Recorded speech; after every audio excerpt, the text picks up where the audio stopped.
لیکن تجھے پتہ نہیں کہ یہ کسی ماں کا بیٹا ہے، پتہ نہیں کسی بیوی کا شوہر ہے۔ ایک ہمارے دوست ہیں، بزرگ ہیں، ان کا داماد فوت ہو گیا، نشہ کرتا تھا، تو میں تعزیت کرنے ان کے گھر پہنچا تو کھڑے ہو گئے ہاتھ باندھ کے، کہنے لگے حضرت صاحب باقی ساریاں گلاں چھڑ دیو، صرف نشے تے تقریر کریا کرو۔ وہ جب جیتا تھا تو تب بھی اس کے بچے یتیم ہی تھے، یتیم ہی تھے۔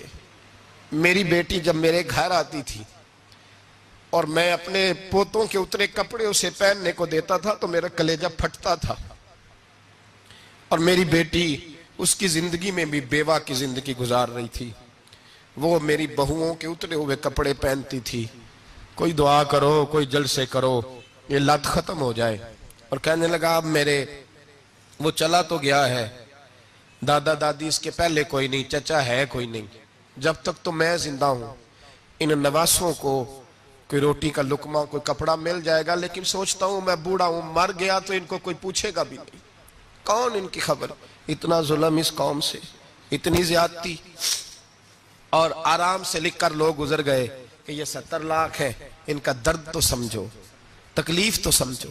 7 فٹ کا سونا جوان اور نشے کا عادی ہے تو کسی نالی میں پڑا ہوا ہے۔ اور میں نے کہا اس قوم کے ساتھ اس سے بڑا بھیانک مذاق کیا ہوگا۔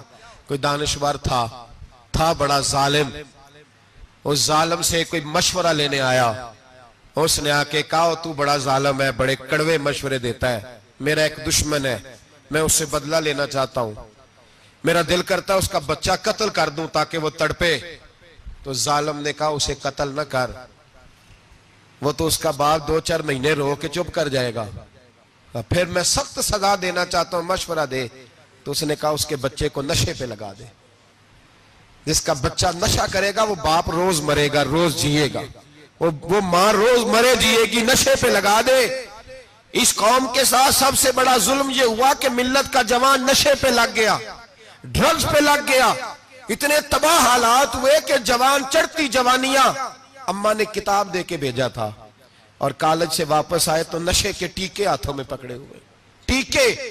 اور آپ کے اس ملک کے اسلام آباد میں ایک دن میڈیا نے وہ خبر بھی وائرل کی اور وہ چیز بھی دکھائی لوگوں کو، 3 مہینے کا بچہ لے کے نشئی سڑک پہ آ گیا، اس نے کہا میرا نشہ ختم ہو گیا، میرا بچہ خرید لو، 2 پڑیاں دے دو۔ تو وہاں بیبیاں جو سن رہی تھیں وہ بھی چیخیں مار کے رو رہی تھیں۔ یہ ظلم کیا اس قوم کے ساتھ، اور کرپشن کی لعنت نے اجازت دی سپلائی کرنے والوں کو کہ گلی گلی بیچے، گلی گلی۔ انہوں نے کچھ تھوڑا ظلم نہیں کیا ان حکمرانوں نے، اور ہماری اپوزیشن اس کو نہ صرف اتنا پتا ہے کہ یہ جائیں اور ہم آئیں، اس سے زیادہ کوئی غرض نہیں۔ بھائی کرپشن کے خلاف نکلے ہو تم، نشے کے خلاف کس دن نکلو گے؟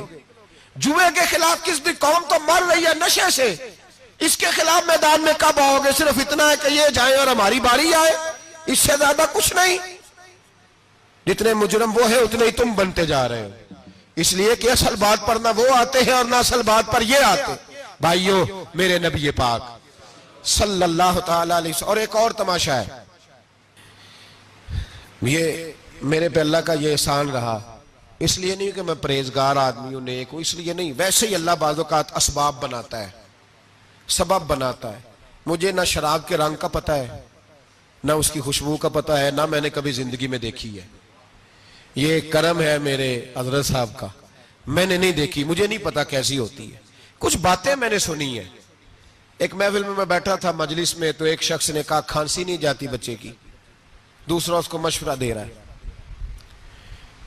کھانسی نہیں جاتی، بڑی دوائی، دیسی بھی فلاں بھی بڑی کھائی، مشورہ دیا اس کو کہ تو اس طرح کر، اس کو نا شراب کے 2-4 چمچے پلاؤ، کہتے ہیں جی اس کو نا یہ پلاؤ تو صحیح ہو جائے گی۔ تو میں نے پلٹ کے اس کی طرف دیکھا، میں نے کہا کوئی عقل کر، کیا مشورہ کرنا؟ مولانا میرا تجربہ ہے۔ میں نے کہا تیرا تجربہ افضل ہے یا رسول اللہ کا فرمان زیادہ افضل ہے؟ تیرا تجربہ افضل ہے۔ حضرت ام سلمہ رضی اللہ تعالیٰ عنہ کہتی ہے میں نے عرض کی یا رسول اللہ صلی اللہ علیہ وسلم میری بچی بڑی بیمار ہے، تو مجھے کسی نے کہا ہے یہ تھوڑی سی نشے والی چیز ہے، یہ بنا کے تیار کر کے دو، صحیح ہو جائے گی، بیمار ہے بچی تو یہ نشے والی چیز ہے، اس کو تیار کر کے دو، تھوڑا نشہ ہے۔ اگرچہ بعض میں نے شروع میں کہا بعض لوگ مریض کو سخت مریض کو ایسی ادویات جو مجبوری بن جائے اس کی گنجائش اور اجازت دیتے ہیں. محتاط علماء تو اس میں بھی بہت ساری چیزیں پہلے بیان کرتے ہیں, لیکن اس نے کہا جی میرا نشہ دینا ہے شفا کے لیے. تو حضرت ام سلمہ کہتی ہے میرے نبی پاک نے میری طرف دیکھا, میری طرف, تو میں نے کہا یا رسول اللہ آپ کیا فرمانا چاہ رہے ہیں؟ تو نبی پاک نے فرمایا ام سلمہ کبھی ناپاک چیز میں بھی شفا ہوئی ہے, کبھی ناپاک چیز میں بھی, کبھی شراب اور خمر میں بھی شفا ہو سکتی ہے. شفا رب کریم نے رکھی ہے پر شہد کے اندر رکھی ہوئی ہے, شفا اللہ نے رکھی ہے قرآن مجید میں رکھی ہوئی ہے.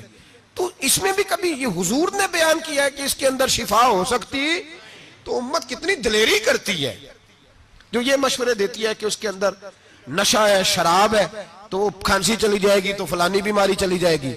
نہ آؤ ان چیزوں پہ, نہ اپنے ایمان کو خرابی دو, اور نہ ایسی باتیں کرو جس سے کہ ڈائریکٹ رسول اللہ صلی اللہ علیہ وسلم کے واضح ارشادات کی مخالفت ہو. میرے نبی پاک صلی اللہ علیہ وسلم نے فرمایا, اور پھر کچھ لوگ کہتے ہیں تھوڑی پی ہے جی. اب تو میں تجزیے میں پڑھ رہا تھا کہ ایسی شراب ایجاد ہو گئی ہے, لوگ شراب پیتے ہیں اور وہ مست بھی رہتے ہیں, کار بھی چلاتے رہتے ہیں, کہتے ہیں جی نہیں ہمارا ذہن معاف نہیں ہوا تو یہ والی صحیح ہے, نشہ نہیں لاتی. میرے نبی پاک صلی اللہ علیہ وسلم نے فرمایا جس چیز کی تھوڑی مقدار, زیادہ مقدار حرام ہے اس چیز کی تھوڑی مقدار بھی حرام ہے. جس کی زیادہ مقدار حرام ہے اس کی تھوڑی بھی. تو خمر اور شراب اگر فل پینا جائز نہیں تو تھوڑی پینا بھی جائز, یہ حرام ہے اور حرام تھی اور قیامت تک حرام ہی رہے گی. میرے نبی پاک صلی اللہ علیہ وسلم نے منع کیا اور حضور نے اظہار ناپسندیدگی فرمایا, فرمایا 40 دن تو عبادت ہی قبول نہیں ہوتی شراب پینے والے جب تک سچی توبہ نہ کرے. ایک دن صحابہ بیٹھے تھے سارے, حضرت ابوبکر صدیق بھی تھے, فاروق اعظم بھی تھے, عثمان غنی بھی تھے, ڈھیر ساری تعداد تھی صحابہ کی, سارے تشریف فرما تھے. حضرت عبداللہ ابن عمر رضی اللہ تعالیٰ عنہ حدیث کے راوی ہیں اور مستدرک للحاکم کے اندر, ابن حبان کے اندر یہ روایت موجود ہے. فرماتے صحابہ نہ بات کر رہے تھے, اور بات یہ کر رہے تھے کہ یار لوگوں کو گناہوں سے کیسے روکا جائے,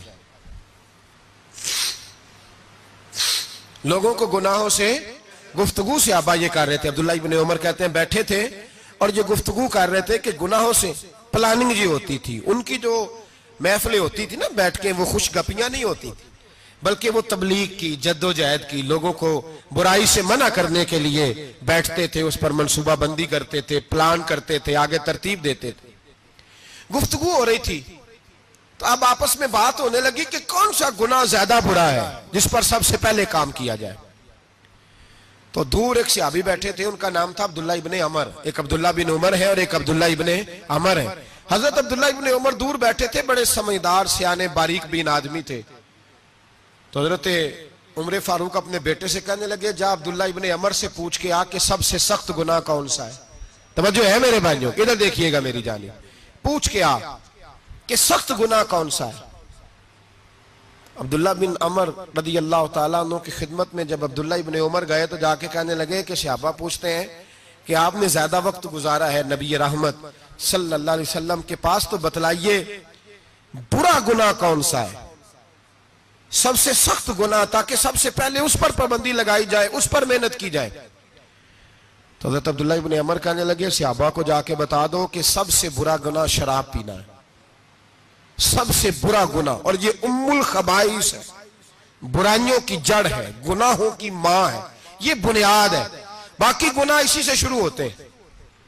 کہتے ہیں میں نے آ کے بتایا تو حضرت ابوبکر صدیق رضی اللہ تعالیٰ عنہ سیدنا فاروق اعظم کہنے لگے خود جاتے ہیں, ان کے پاس خود جاتے ہیں, چونکہ ہم نے بات سننی ہے ہم خود جاتے ہیں اور ان سے جا کر کے سوال کرتے ہیں کہ اگر آپ کو اس تفصیل کا پتہ ہے نا تو اس کے پیچھے بھی کوئی تفصیل ہوگی جو میرے نبی پاک نے بیان کی ہوگی صلی اللہ تعالی علیہ وسلم, اس تفصیل کا بھی آپ کو پتہ ہوگا جو نبی پاک نے بیان کی ہوگی, اس بات کے پیچھے جو بیک گراؤنڈ ہے, جو پس منظر ہے. فرماتے ہیں کہ ہم اٹھے, عبداللہ ابن عمر کے پاس گئے, ان سے جا کے پوچھا کہ جناب آپ نے یہ تو فرمایا ہے شراب ام الخبائث ہے, تو اس کے پیچھے پس منظر کیا ہے؟ تو عبداللہ ابن عمر کہنے لگے یہ میں نے اپنے پاس سے نہیں کہا, یہ میں نے نبی پاک سے سنا ہوا ہے حضور سید عالم صلی اللہ علیہ وسلم بیٹھے تھے تو حضور نے فرمایا شراب یہ نشہ یہ برائیوں کی ماں ہے. اور پھر حضور نے ایک مثال بیان فرمائی. نبی رحمت علیہ السلام نے فرمایا بنی اسرائیل کا ایک واقعہ ہے. ایک خوبصورت جوان تھا تو ایک عورت کا دل آ گیا اس پر.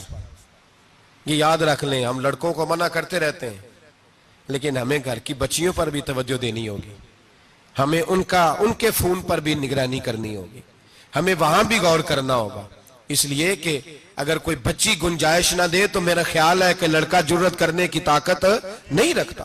تو وہاں بھی ان کی اماں سے کہے کہ پابندی لگائے, بچی کسی کا موبائل لے کر کے کہیں اس کو استعمال تو نہیں کر رہی, اس پودے پر بھی توجہ دے, درخت بننے سے پہلے اس کی بھی نگرانی کریں, یہ بھی بڑا ضروری کام ہے. عورت کا دل آ گیا تو نبی پاک علیہ الصلوۃ والسلام فرماتے اس نے کوئی بہانہ لگایا, کسی کو کہا کہ اس نوجوان کو بلا کے لاؤ, اس کو کہو کہ ہم نے کوئی گواہی لینی ہے تجھ سے. وہ نوجوان آیا, ایک کمرے میں داخل ہوا تو اگلے کمرے میں لے گئے, وہاں داخل ہوا تو اس سے اگلے کمرے میں لے گئی, وہ داخل ہوا تو اسی طرح 7 مکفل کمروں میں لے گئی. میرے کریم رسول میرے محبوب پاک علیہ السلام فرماتے ہیں, صحابہ کو سمجھا رہے ہیں میٹھے لب و لہجے میں, فرماتے ہیں جب سب سے پچھلے کمرے میں لے گئی تو ایک لڑکا بندھا ہوا تھا وہاں رسیوں سے, شراب کا پیالہ پڑا ہوا تھا. اور بی بی کہنے لگی کوئی گواہی شواہی نہیں لینی, تجھے اس لیے بلایا ہے کہ تیرے اوپر دل آ گیا ہے, اب میرے ساتھ منہ کالا کر. تو وہ جوان کہنے لگا نہیں, میں نے اپنے نفس کو پاک رکھا ہوا ہے, میری نظر بھی پاک ہے, دل بھی پاک ہے, اور اس کی برکت یہ ہے کہ رب نے میری روح کو بھی پاک رکھا ہوا ہے, تو میں یہ حرکت نہیں کر سکتا. پاک لوگ پلید کاموں کی جانب توجہ نہیں کرتے, میں یہ حرکت نہیں کر سکتا. اقبال نے اپنے بیٹے کو دعا دی تھی, اس نے کہا تھا حیا باقی نہیں ہے زمانے کی آنکھ میں, خدا کرے کہ رہے تیری جوانی بے داغ, خدا کرے کہ رہے تیری جوانی بے داغ. کہا میرے ساتھ منہ کالا کر, اس نے کہا میں نہیں کرتا. کہنے لگی چل پھر اس کو قتل کر, اس کو میں نے باندھا ہوا. اس نے کہا میں قتل کیوں کروں, میری کیا دشمنی ہے. کہا پھر شراب پیو, کہا میں شراب بھی نہیں پیتا. تو وہ کہنے لگی اب تو میں نے تجھے اپنے چنگل میں پھانس لیا ہے, اب تو یہاں سے بچ کے جا نہیں سکتا, اور اگر تو باہر جائے گا تو میں شور کروں گی, لوگ جمع کروں گی, اس نے میری عزت آبرو پہ ہاتھ ڈالا ہے, تو بچ تو نہیں سکتا, ایک کام تو کرنا پڑے گا. محبوب فرماتے ہیں اس نوجوان نے سوچا کہ زنا بھی بہت بڑا جرم ہے, قتل بھی بہت بڑا گناہ ہے, چلو اب مجبوری ہے تو شراب پی لیتا ہوں. لیکن وہ سمجھا نہ کہ شراب تو بنیاد ہے. اس نے ایک پیالہ جو پیا, کہنے لگا ایک اور دے دو, دوسرا پیا تو کہنے لگا ایک اور دے دو. اب 3 پیالے 3 بوتلیں شراب جو پی چکا تو خماری چڑھ گئی. اب اس عورت کے قریب جانے لگا کہ میں تیرے ساتھ زنا کروں گا. اس نے کہا جب تک میں قریب نہیں آنے دوں گی جب تک تو اسے قتل نہ کرے. اس نے اسے قتل بھی کیا, زنا بھی کیا. تو محبوب فرمانے لگے یہ قتل اور زنا جو ہوا ہے تو یہ شراب کی وجہ سے ہوا ہے. گویا شراب وہ جرم ہے جو قتل بھی کرائے گی, جو زنا بھی کرائے گی. اور اگر آپ نشئی کو دیکھیں, اگر آپ شرابی کو دیکھیں تو کیا وہ ڈکیتیاں نہیں کرتا پھرتا, وہ چوریاں نہیں کرتا, وہ اپنی ہی ماں کا زیور نہیں بیچ آتا, وہ اپنی ہی بہن کا پڑا ہوا جہیز نہیں بیچ آتا, وہ اپنے ہی گھر میں ڈاکے نہیں ڈالتا, وہ اللہ کے گھر مسجد میں آ کر کے چوری نہیں کرتا. وہ صرف اس لیے کرتا ہے کہ یہ نشہ, یہ شراب, یہ ماں ہے گناہوں کی, یہ جڑ ہے. ملت کے لوگوں یاد رکھو, اس امت اس پاکستان کے ساتھ جہاں بہت سارے ظلم ہوئے, وہاں بڑا ظلم یہ ہے کہ بہت بڑا طبقہ جوانوں کا نشے کا عادی ہے. وہ نشہ انہیں عشق مجازی اور عورتوں کے عشق کی جانب لا رہا ہے. وہ نشہ چوریاں کرا رہا ہے, قتل کرا رہا ہے, ڈکیتیاں کرا رہا ہے. بہت بڑے ظالموں نے بہت بڑے ہاؤس بنائے ہوئے ہیں جن کے اندر شراب فراہم کی جاتی ہے, نشہ دیا جاتا ہے.